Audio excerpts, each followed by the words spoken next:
Yes, og så noget til perspektiveringen.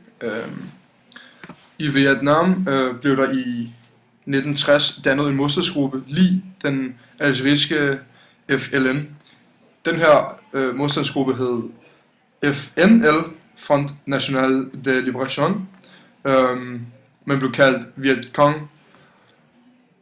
Modstandsgruppen ville ligesom algerierne gerne være uafhængige og skabe en nationaldemokratisk stat, som tilgodeså borgerne. Dog modsat Algeriet fik Viet Cong ikke kun modstand fra Frankrig, men også fra diktatoren Diem, og mere overordnet set blev de vietnamesiske nationalister mødt med modstand fra stormagterne USA, USSR, altså Sovjetunionen, og Kina, som alle havde interesse i landet.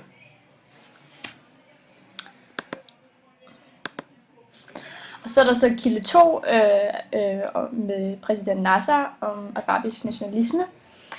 Afsenderen her er Gamal Abdel Nasser i juli 1956, og han var på det tidspunkt Egyptens præsident fra 1956 til 70.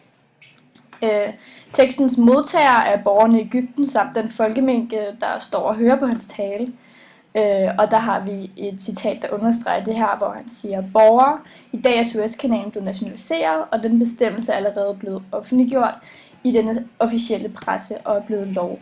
Borgere, vi erklærer, at vores ejendom i dag er blevet givet os tilbage, og vi føler, at vi nu er ved at genoprette vores ære og vores værdighed. Og i forhold til ophavssituationen, så konflikten om Suezkanalen i 1956 med Egypten mod Israel og Frankrig og England er resulteret i en engelsk tilbagetrækning fra det egyptiske territorium. Og i 1956 bliver Nasser også præsident, og Nasser han betragtede den vestlige tilbagetrækning som en gigantisk egyptisk sejr, og han brugte som et led i et forsøg på at samle den arabiske verden under egyptisk ledelse.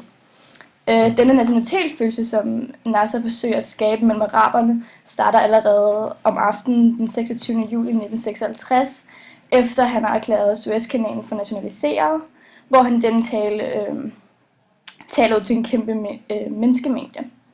En anden væsentlig detalje er, at Egypten føler sig truet af Israel, da de opryster sig, så Nasser kalder også Israel for imperialismens tjenere. Egypten er blevet nægtet våben fra vestens side og i stedet modtaget dem for USSR, så der udvikler sig også en konflikt om de her våben er kommunistiske våben eller ej. Og så til levnslutningen. Vi kan bruge kilden til at fortælle os om, hvordan præsident Nasser på det tidspunkt ser fremtiden for de arabiske lande, samt hans holdning til Vesten og Israel. Dertil benytter Nasser også talen til forhåbning om at styrke arabernes nationalitetsfølelse. Og der er et citat, der siger: nu marcherer den arabiske nationalisme fremad, den kender vejen og sin styrke, og den ved, hvem der er dens fjender, og hvem der er dens venner. Kilden viser også, hvordan Nasser opfatter imperialismen som en trussel mod det arabiske suverænitet. Dertil ses det også tydeligt, at araberne er meget forskellige, og at en samling af araberne måske på en meget overordnet grundlag.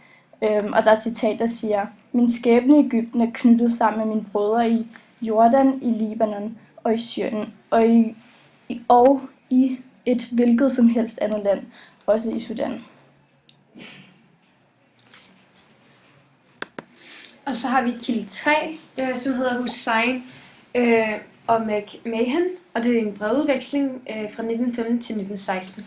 Og afsenderen er den britiske regeringsrepræsentant i Egypten, som hedder Henry McMahon, og araberen og guvernøren af Mekka, som hedder Sharif Hussein. Og det er så gengivet 2 af de i alt 4 breve. Da det er en brevudveksling, er det både Hussein og McMahon, som bliver de primære modtagere, men det er også deres regeringer, da de videre giver de her breve til dem.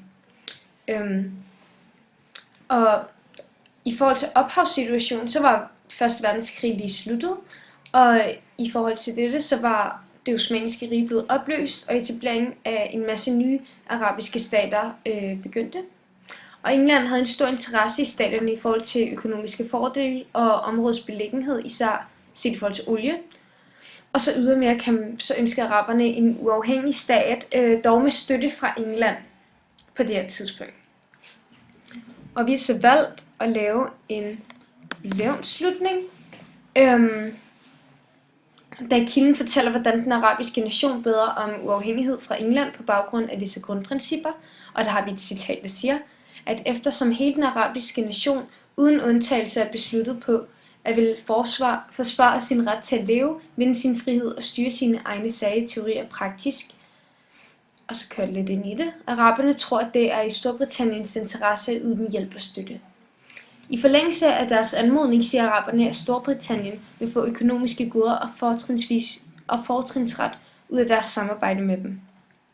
Kilden fortæller følgende, at Storbritannien er villig til at give en begrænset uafhængighed, som er beskrevet gennem 5 løfter til den arabiske nation. Kilden fortæller dermed, hvordan Storbritannien havde en stor indflydelse i Mellemøsten, og ydermere viser den, hvilke metoder de brugte til at bibeholde en vis autoritet og magt. Og der er igen et citat, at Storbritannien på betingelse af ovennævnte indskrænkninger er parat til at anerkende og opretholde arabernes uafhængighed. Og vores fjerde kilde, som er Sykes-Picot-aftalen fra 1916, der afsender den britiske regering og den franske, det er dem, der har lavet den her hemmelige aftale og nedskrevet den. Og da det er en hemmelig aftale, er der så ikke rigtig nogen modtager ud over England og Frankrigs regeringer. Og ophavssituationen er, at Storbritannien har lovet den arabiske stat uafhængighed med begrænsninger, som vi så i forrige kilde.